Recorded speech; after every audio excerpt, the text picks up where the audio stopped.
In today's video, I'm going to teach you how to print invoice balance on QuickBooks Desktop 18. We'll keep this simple and clear so you can quickly get a clean printout that shows the balance due on an invoice. First, open QuickBooks and head to the sales area.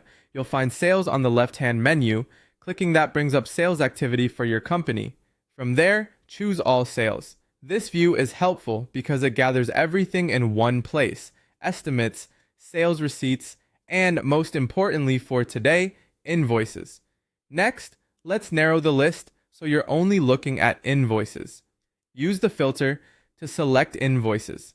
This helps avoid scrolling through unrelated transactions and makes it faster to find exactly what you need.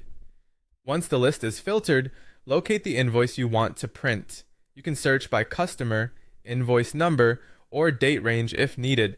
Click the invoice to open it. When it opens, take a quick moment to verify the details: customer name, date, items, and especially the balance due. If an invoice is partially paid, the balance due will update automatically.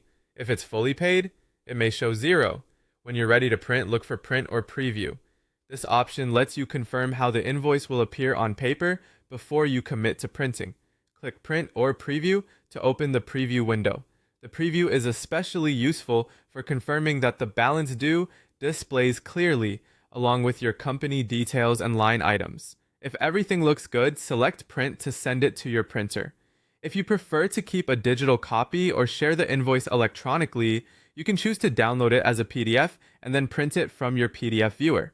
Saving a PDF is a great way to archive exactly what you sent, including the balance shown at the time of printing.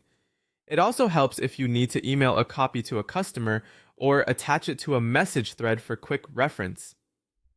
A few practical tips as you go. If you don't see the invoice you expect, double check your filters and date range in all sales. If the preview doesn't show the information you expect, make sure you open the correct invoice.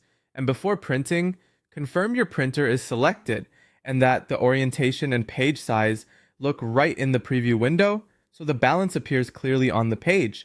That's all there is to it. By navigating to sales,